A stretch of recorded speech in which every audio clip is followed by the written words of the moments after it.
Want to stop juggling spreadsheets, calendars, and a dozen apps just to run your rentals? Lodgify makes it easy. It's an all-in-one toolkit for hosts. Build a direct booking website, automate guest messaging, and keep all your channels in sync. Running your rental business your way has never been simpler. And for Good Morning Hospitality listeners, you can get 20% off any yearly plan with code GMH20. Just check the link in the show notes to get started today. Hey everyone, I was hoping to get this message put together sooner, but things like this unfortunately take time to set up. I just want to say that the acts of war against Ukraine break my heart, and I know as a prior service member myself that my thoughts and prayers go out to everyone who's fighting the fight that they really shouldn't have to. That being said, we have been working behind the scenes with all of our podcasts and podcast partners to put a fund together in order to pay for any refugee housing and other needs that go alongside that, like food, water, and any clothing needs. Internally, many podcasts in the Hospitality FM network have voluntarily given up sponsorship money in order to donate to the cause and are working on a unified message in order to spread throughout all of our podcasts. So this is me calling out to all of our property manager friends, industry experts, and anyone knowing of those providing lodging for Ukrainian refugees seeking safety. You can contact me directly at will with one L, WIL at slicktalkmedia.com. We have an internal document that is being updated in real time. So if anyone could share this message within your network, we'd greatly appreciate it. I'm also placing in the show notes a link to our GoFundMe and landing page for Rentals to Rescue. That's rentalstorescue.com, where we're putting funds together in order to, again, provide finances for any of these lodging and relocation needs. So thank you so much for tuning into this quick message. I hope you guys are all well and safe, as I know we have tons of listeners in Ukraine and other countries in Europe. So thank you so much for tuning in, and I hope you guys enjoy this episode.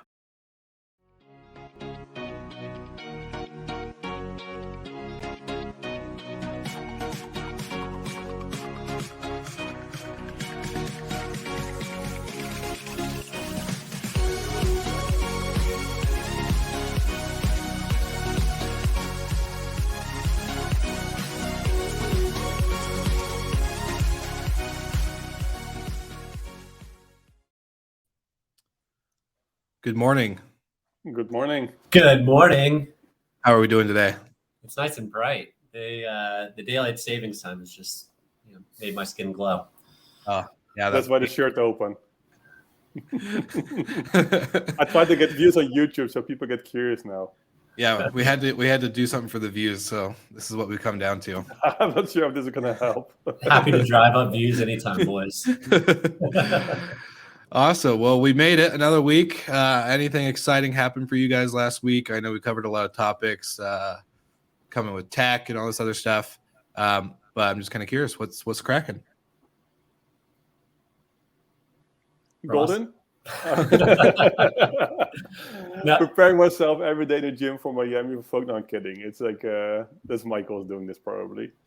No, it's cool stuff. We're working on some new brand also within our. I will announce it soon. In a few weeks, I will do it officially. But we work on something really cool. Also, more focusing on more partnerships. As this is the growth we have. So, working really cool stuff. Launching a separate brand in a few weeks.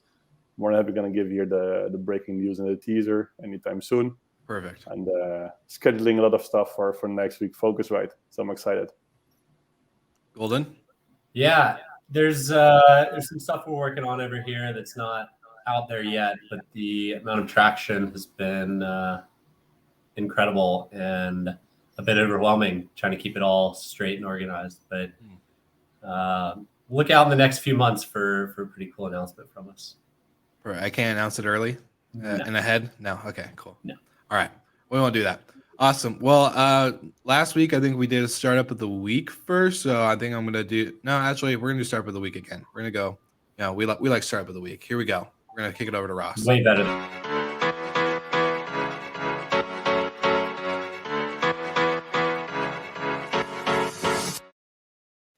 Yeah, this week it's Cloudbets. The reason why I picked them is because they raised $150 million. So a lot, amazing round. Series D funding led by SoftBank. So probably they have something still to spend. So really nice round. I think in total they raised $253 million in total. The last round was 1.5 years ago. So well done. And people who doesn't know who Cloudbase is, they're actually have a solution for revenue management, distribution, guest experience, and more than that. So I think they have 22,000 properties which they're serving. So probably therefore they have good traction, and therefore they raised $150 million. So well done. The start of the week is Cloudbase. Check them out, and congrats, guys. So maybe next time in our show.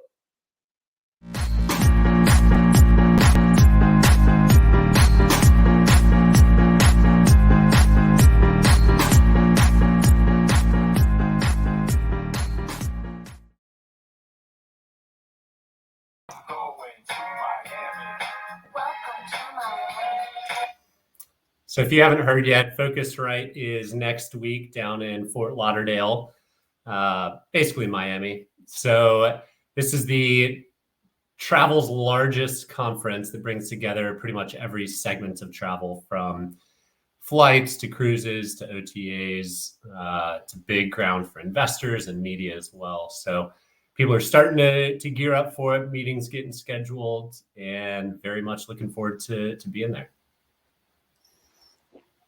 Well, I was going to say, speaking of events, not to take the spotlight from Focusrite, but our good friend and media partner at short-term rentals with a Z.com wanted us to give us a shout out to a webinar that I'll be involved tomorrow. Of course, kind of a big celebrity over there. Beautiful lineup of awesome panelists that's going to be talking about social media. So there's one more event on top of Miami, but shameless plug.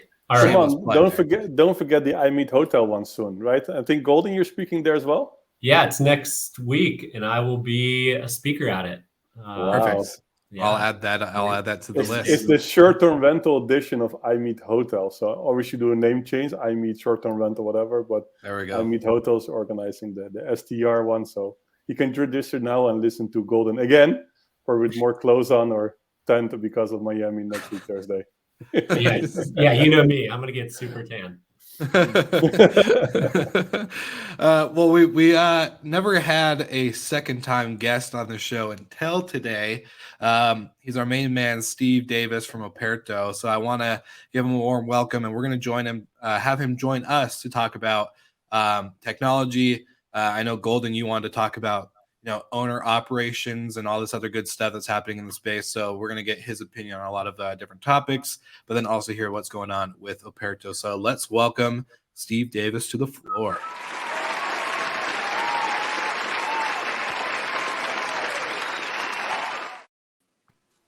Morning, Steve. Guys. Good morning. Welcome back. I was going to say that photo of me looks it's definitely in my non-daylight savings look, Is it the middle of the night there? What's that? Is it the middle of the night there?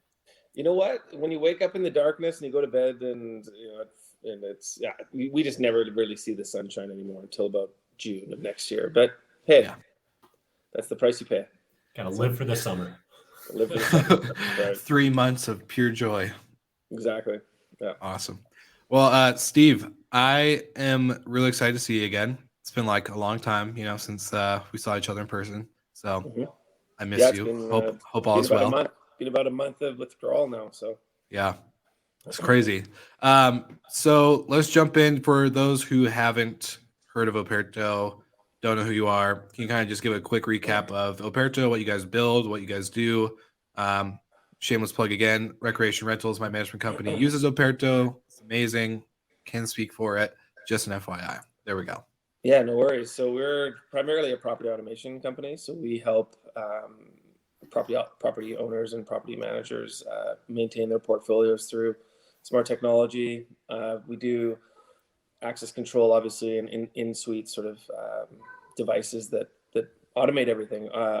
That's the one side of our business. On the other side of the business, we acquired in the summer. We actually acquired VR Scheduler, and we've started to bring their operations and housekeeping functions in-house. So being able to really give the owner sort of a all-in-one dashboard where they can look to maintain their properties remotely, and then also help the guests just have a really good experience through smart tech.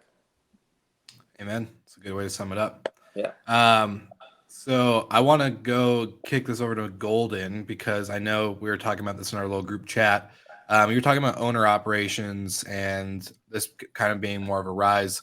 Do you want to bring it, kind of like describe it a little bit more? But then, Steve, I want to know if this is something you're seeing more on the user side of Operto rather than just management companies like mine or bigger ones that are just using Operto as a part of their solution.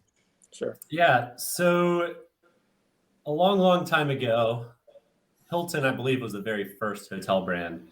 They owned all of their own properties. They flagged them. They operated them from start to finish.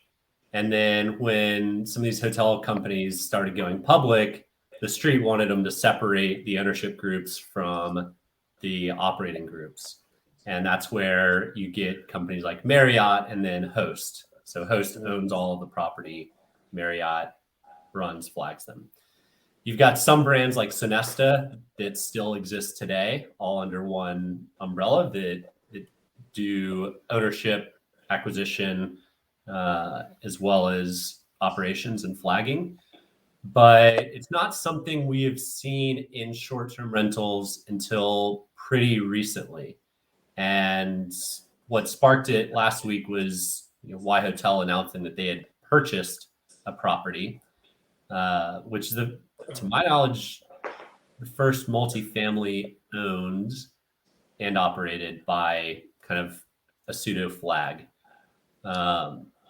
And Ross's startup of the week a couple weeks ago, starting to buy up single family homes and then operating them themselves. Mm-hmm. So are we going to go through the same evolution in short-term rentals that hotels did, that it's easiest to acquire inventory by just actually acquiring it? Mm-hmm. And then in the future, you have to split off the ownership and the operations. Or does it actually make sense to own and operate it all the way through? Yeah, I mean, it is early days, I think, on that sort of switchover. But what we definitely know is that the folks in the short-term rental space definitely know how to run a property, right?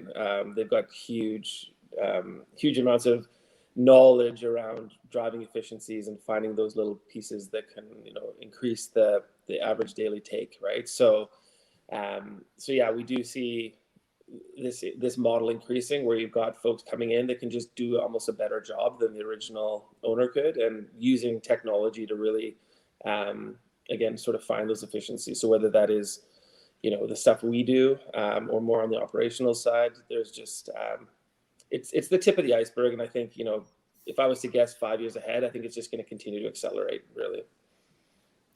Yeah, I even see it starting to accelerate again on the hotel side. There's this new rise of boutique brands, and those boutique brands can be pretty sexy. And whether they're actually acquiring the inventory or they're partnered with a PE shop that's solely buying inventory for that brand. Yeah. I think there's a lot of benefits to being deeply integrated into the ownership side of the operations. Absolutely. Yeah. And then leveraging technologies like Operto across the whole portfolio. It's a lot easier for us to go in and talk with them versus when it's flagged, operated, and owned by all different people. Everyone's just pointing fingers to other directions. It's them. For sure. Them. For sure. And you know what the nice thing is that as those, we call those sort of our flagship accounts, that as they continue to just pile on more properties, and they just get better and better and better at running that kind of business model, all they just do is just continue to add more and more and more doors. And as soon as they figure that tech stack out, it's really just a rinse and repeat thing, because it scales so nicely, right? So as soon as they've sort of done the hard yards around, okay, we want to remove the front desk, this is the kind of guest experience we want to drive for our user. As soon as they figure that out on the first 50, 100 doors, they can grow that portfolio as big as they want to, knowing that the tech will scale with them, right? So they don't really need to revisit that part of the business, and really all that it turns into then is more of a can we raise enough capital to continue to feed the growth, right? So it's a super interesting time, and I think that the changing tastes of the modern traveler, the post sort of COVID traveler, will continue to favor those types of operators who can really offer a really boutique-y kind of bespoke stay to the end user. So it's going to be interesting to see where this all ends up. Well, I think one of the first episodes, Michael, I think, what is it, a year ago or something? I think the topic was apart hotels and the movement into more branded properties. Well, you just mentioned a few. I think we didn't realize it, but there's a few, of course, popped up in the last year. You see it more and more, Steve, as well. That's okay. We're just collectively starting a brand, or we kind of just participate in one of the brands. All the time, and a lot of our sort of inbound traffic right now is folks that are looking at this sort of operating model and saying, you know what, I think that that we want to give it a go. And a lot of the first sort of early movers and why hotels in there are doing exceptionally well now because they've figured out the business model that supports the type of traveler that they're trying to attract. And I think it's exciting because I think really the person who ends up winning is the actual end consumer, because you end up getting a better product at the end of the day, right? You've got maybe a smarter, more savvy operator who understands the type of experience that you're looking for and can actually deliver it better than sort of say a bigger hotel chain, whether it's a Hilton or whatever, where you're just part of the treadmill, and you're getting kind of that bespoke stay. So watch this space. I think it's all very exciting. And when you own something, you take care of it better, right? You pay more attention to the details. Plain and simply. So, Steve, do you think with technology like yours, hotels will experience the death of the front desk? You know what? I don't think it's ever going to be a death of the front desk insofar, or more as a reimagining and or sort of repurposing of the front desk. So there's always you can't eliminate the human, right? It's impossible. And anyone who says, oh, we're going completely we're giving it all to the robots, is just not going to work. At some point, you're going to get a non-digitally savvy person walking in through the front door and doesn't understand how this whole thing works and actually needs to engage with someone. But what I do think the death has happened or is happening is having 7 people behind the check-in counter. 3 are in the back playing solitaire and 4 up front, pretending they're working. And I think where you're going to really find a major shift is there'll maybe be 1 or 2 people behind the front desk, and the other 5 or 6 are making drinks or are welcoming people in the lobby or taking people's bags out of the Ubers or whatever, or they're part of the operations team. So it's and we are seeing that shift. And then the other side of this whole equation, and we don't really talk about it a lot in our space, is the labor shortage out there right now is so massive that a lot of our inbound is not really about, hey, we want to make it a cooler tech-enabled stay. It's like, hey, we can't actually hire people to staff the front desk. So we need this now, and we can't turn rooms fast enough to be, we just can't. So we need technology to help us just pick the speed up and to find those labor efficiencies. So really we always talk about guest experience, but really what we're seeing right now is like labor shortage. And it's sort of that perfect storm of these sort of conflicting sides of the coin, which are great for us, right? I mean, at the end of the day, they drive business, they drive interest, and they drive sort of awareness of what we're doing. Yeah, you mentioned something that I want to call out that I've experienced twice this year already, but I had never experienced it before. It's having the bartenders do the check-ins. Like, send me you can see that with Moxie, for example, Marriott brand, right? You can see Citizen M. They're doing the same. They're sending a book of the city, and meanwhile they can help you with check-in, or you do it by yourself, and then they're serving you behind the bar. Yeah. Well, I think those big brands picked that up from independent boutiques because of independent boutique that I used to work at a long time ago, long time ago. That was the experience. It was like, hey, you're not just a front desk agent, but you're giving people like cocktails and beer, and then you're checking them in. I was like, this is not what I signed up for, but all right, like let's figure it out. And it's a totally different experience. And yeah, it's crazy to see that the bigger chains are adopting that as well. Yeah, it's I mean, super cool. Like when I was in Ireland with my wife at the Dean in Dublin, you walk to the front desk and they're like, "Do you want a cocktail?" I was like, "No, we're here to check in." It's like, "Actually, yeah, I'll take a cocktail too." That'd be great. Like, it drives food and beverage costs, I'm sure. But then Well, the it's downfall cool, yeah. the downfall is like they're too busy making other people drinks, and then they can't check you in, so you're just standing there with all your luggage, and it's like a pain in the butt. But Well, you can see this whole check-in experience already changing, right? It's not in like this horrible lobbies anymore, or like checking desk, which is now just okay. We're just using the bar for checking, for example. Like it's one big counter, making it a nice experience, right? Instead of like making this distance of checking in, filling in this horrible paperwork, and then you go to your room and you go downstairs. Why not directly start your journey and then experience a great hospitality? Yep, you just absolutely. gotta do it right. It's about giving that guest, the moment they step foot in your property, it's like something unique, right? And something they'll remember. And the fact that you're talking about someone making you a martini in a hotel lobby a month later means that it worked, right? So and front desk agents are nice, but the most hospitable people in the city are always the cocktail bar, the barmen, the bar women. They know the city inside and out. Like, and I remember specifically checking in saying like, where should we have dinner tonight?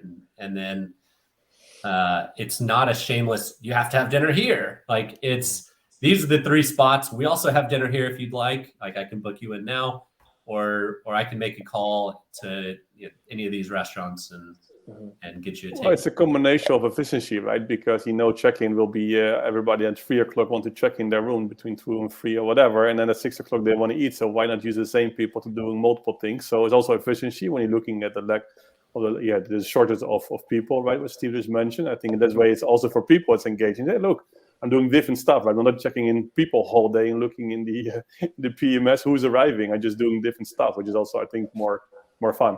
Well, it's like I want to know because so there's 2 things that kind of bring up the hospitality industry as a whole picked up about 164,000 new employees. So like that labor shortage that we're seeing is starting to slowly kind of drop. I think in the sense of more people are starting to actually go look out for work now. But do you think with the type of experience, because if you have a PMS, but then you're also a bartender that has a POS for food and beverage, the unification of these softwares and dashboards, do you think solutions like Operto, because I know Operto has NoiseAware, you guys have we integrated an Ecobee thermostat, we integrated all these other things into one spot so we don't have to worry about checking multiple different tabs and logins. Is that going to go the same way, maybe even current customers that are on Operto solution now, or well, I mean, as you know, we're actually today sort of launching our new operating system, which is called Operto Connect, which is basically to bring all these sort of disparate point solutions together into one unified kind of dashboard, and sort of exactly what Michael was just talking about. When you walk into the lobby and how do you really start to engage with the guest in a meaningful kind of way? And what we've decided is, the technology is fantastic, but really it's about how do you bring all those different pieces together, and also, to drive guest experience through exactly the use case you just said was, okay, having that sort of digital valet, which is like, these are the 3 restaurants where we recommend you eat. If you're looking for this kind of experience, this is what you want to do. Do you want to rent a mountain bike? Do you want to rent a kayak? What you want to go on a walking tour? Like, what are the ways you want to engage with the property while you're there? And so we've sort of been trying to tie all of the in-stay experience with the technology layer, because I think that's where people have really treated the 2 as mutually exclusive, and they're not, because really the technology enables the stay. And so how do you build just the most kick-ass experience through web app? Because everyone's using their phones, right? At the end of the day, that's always going to be the greatest digital guest book. or a guidebook is the thing that's in your hand, right? So yeah, I think, all the kind of things we just talked about being able to order a cocktail to your room, or being able to go and order things, and actually being able to monetize the guest in stay, is really where the owner operators are going with this thing. And we want to kind of be part of that. But eventually it's completely different people, right? If you're looking at the previous, like the typical traditional hotel schools, when they're really teaching people how to use their stuff and how to serve people, this is changing, right? Because of your technologies, like Operto, you just have to be somebody who can just network with people, communicate with people, engage them, and maybe tell them about the city, and just be building a relationship for future returns of the For space. sure. So it's completely different. And for the owner, and again, this can be in hotels, but this is definitely applicable in short-term rentals as well, is how do you, from the moment that reservation passes from the OTA to the PMS, how can someone like Operto grab that reservation, start to do all the background checks and all the kind of pre-stay stuff, but how can you start to engage with the guest 2 weeks before they even arrive on the property, right? A month before they arrive. Hey, here's what to expect. Here are all the things you can do when you stay. These are the things we recommend. You can literally pre-book everything about your guest stay before you arrive. And then the only thing we hold back is the door code, so that at 4 p.m. on check-in day, it reveals the door code inside your guest app, and then you can start your stay, right? So it's about pre-stay, in-stay, monetizing the guest, obviously, and then post-stay, and really and we don't want to go out and build a CRM. I mean, that's just, that's a fool's game. But but like, how do you again capture all that rich customer data for the owner, so that, because booking and all these guys mask all of that data. Yeah.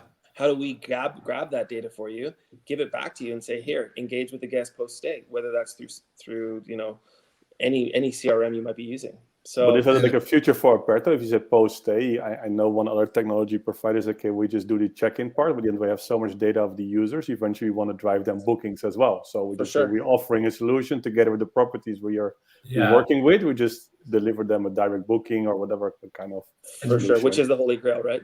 And if you're looking at each of the segments, then you know that when I travel, I like to go to a cocktail bar. Mm-hmm. Steve knows that. Steve and I have been to a few cocktail bars. But the next time I travel, the place I'm traveling to doesn't know that I like cocktail bars. But with knowing and kind of understanding how each person travels, it helps you get smarter and make better recommendations. Or you just classify it on why the person's traveling. Are they traveling for business? Are they traveling for leisure? Are they traveling to visit family? Like, what is their traveler profile, and what do people that are traveling visiting families like to do? Yeah, I think right. I think Muse really captured it well, and we've all talked about Richard Valter, who's the founder of Muse and all this other stuff. But his philosophy is always about creating a seamless experience. Whether you do stay at one property that uses a Muse system, you go to another one across the world, they still have your same information. Michael liked the cocktail at check-in. He prefers, the down pillows, and that travels with you. But then also capturing the guests more than just the 24 to 48 hours that they're in property.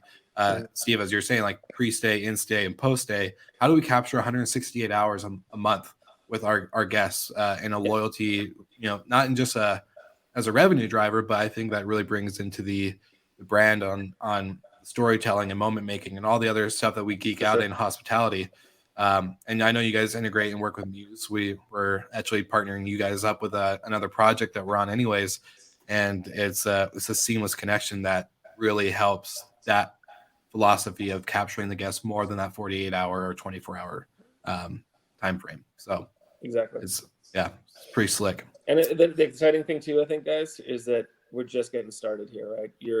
A lot of the sort of innovations happening in the short-term rental space, and I think you're going to see it sort of continue to push innovation in the hotel space, right? That's just the way it works. That we can move faster, we can tack harder, we can just make things happen quicker, and you're going to see best in class, best in breed technologies emerging out of the vacation rental space and continuing to drive innovation, especially, you look at like a Marriott, like a Hotels and Villas by Marriott, right? Like they're right in there, and they're taking a lot of their technology learning straight out of our industry and using it to inform how they're going to drive their 35, 50,000 property portfolio. So early innings, but I think it's pretty exciting for everyone who's involved in it.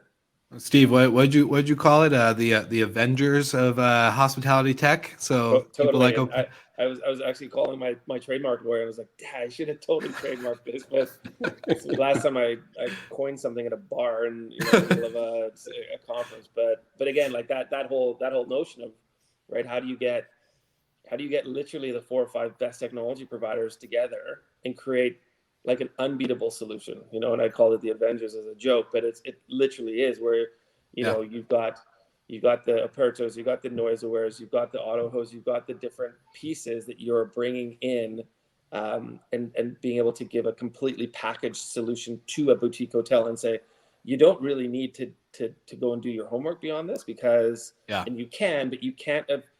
No one wants to assemble the second best group of Avengers, right? You always want the best. You don't want the sort of castaways. You want the best in breed, especially if you take your business seriously. So, and I think that's again what we're starting to see is I think every one of our deals right now works with NoiseAware. We're doing things with AutoHost. We're doing SuperHog with all these guys who just do great stuff. They're just industry drivers, and we're going to continue to see that kind of collaboration going forward for sure. Is it going to something happen in there if you're looking at mergers, acquisition stuff? Because if you're working so closely and there are 4 or 5 operators, okay, we may become joining forces and become super strong, and nobody can just. You know what? I hear the word roll up a lot, and I think that we acquired VR Scheduler in June. I think that was obviously for us was adding that sort of pillar that we needed in our business to be able to go and be able to operationalize or offer operational tech to our users who are asking for it. But I think that those kind of small roll-ups will continue to happen. Obviously, if we wanted to look at like rolling up with someone like NoiseAware, Michael's going to want a huge yacht off the back of selling his business. So it's going to probably come with a pretty hefty price tag, but we'll have to see. We'll see if SoftBank can maybe make that happen for them. So. Well, it's a good shout out for our episode sponsor Jetstream, because they're part of the Avengers and a lot of for sure. So I think having good, powerful, not only tech but human minds behind it is really a big difference. So for sure, good shout out to them. Jetstream's an amazing team to work with, because they bring it all together, right? And a lot of our projects, they just play point. So. It's again, it's about finding the right partners. It's about finding the ones that just complement your technology, and they don't. And we find there's very little crossover in terms of any competitive stuff out there. So it's great. It's worked really well, and it allows, I think, all of us to play in a bigger place, which is the hotel space essentially, right? So it's where we're all heading. And that's where, to your point, a lot of the tech that's been built in short-term rentals over the past 5-10 years is now being adopted or has already started being adopted in hotels. Yeah. Absolutely. So we're a minute or two over, but we got 2 quick segments to knock out. Yeah. Steve, you've been part of the lightning round in the past, so we're going to do it again, and we'll have different questions. I will kick off. For sure. We always like to know favorite airlines. You know what? Any airline right now, other than Air Canada, who are just the worst to fly with, totally love it. But I would take a Middle Eastern one like Qatar, Emirates, really nice. All right. Favorite hotel brand? Oh, it's got to be Marriott, doesn't it? Because I'm on their technology console. Big box or boutique? Oh, boutique all day. Short-term rental or boutique? I'd say boutique still. Okay. Mm-hmm. Flip-flops or shoes? Oh, flops. Yes. Okay. Winter or summer? Well, seeing as we sort of live in this limbo of sort of pseudo summer, pseudo winter. So I'd say summer, but let's go summer. Okay. Ross? Okay. Beer or cocktail? I've got 2 hands, why not both? Took my question. Europe or Asia? I'm gonna go Asia. IPO or exit? Oh. Exit. Now you're getting Okay. personal. Podcast or YouTube? Is it this one? Podcast. Okay. Dope. Well, I was gonna say cocktails or beer, but that was my go-to question. Favorite book? Oh, The Subtle Art of Not Giving an F. Love it. Musk or Bezos? Oh, well, I'm South African heritage, and he's South African heritage originally, so we'll go with Musk. Sorry, nobody likes Bezos anyway. Yeah, he's also an android, but yeah. Airbnb, Booking, or Expedia? I'm Or gonna go Bedroom? with Booking because my boss is the chairman of Booking, so we'll go with Booking. But yeah. Good round. Okay, now we have another segment called Whose Brand Is It Anyways? And I'm going to share a name of a hotel brand out of the main 6 biggest flags there is. And yeah, no hands, no looking it up. No one can Google. But we're going to name it off, and then everyone gets one guess to see if they got it right. So we're going to kick it off. Whose brand is it anyways? And I'm just going to say it out loud. It's called Raffles. Raffles? Yes, Oh. Raffles. I've stayed in Raffles before. What? Is it- They're, part of they're this everywhere. one? They're in Singapore. They're everywhere. They're in Miami. They're everywhere. I'm got a lot to learn about hotels. Never even heard of it. Ross, I'll guess you. If you know that, go ahead and do a guess, Ross. Marriott? No, IHG. I was gonna say it might be IHG. Is that all your guys' final guesses? Yep. All right, it's a core. Oof. Core. Yeah. Oof.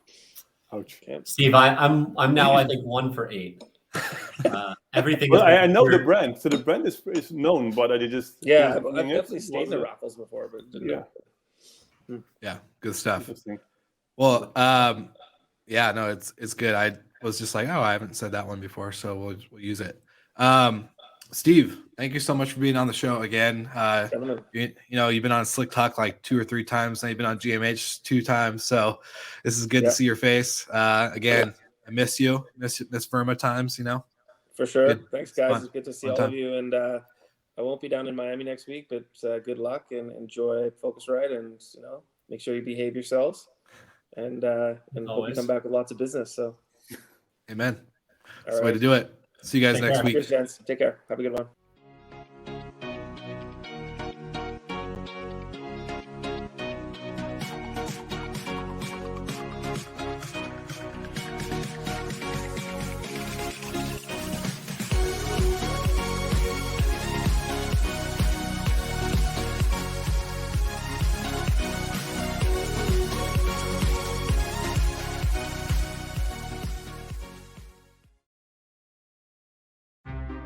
Want to stop juggling spreadsheets, calendars, and a dozen apps just to run your rentals? Logify makes it easy. It's an all-in-one toolkit for hosts. Build a direct booking website, automate guest messaging, and keep all your channels in sync. Running your rental business your way has never been simpler. And for Good Morning Hospitality listeners, you can get 20% off any yearly plan with code GMH20. Just check the link in the show notes to get started today.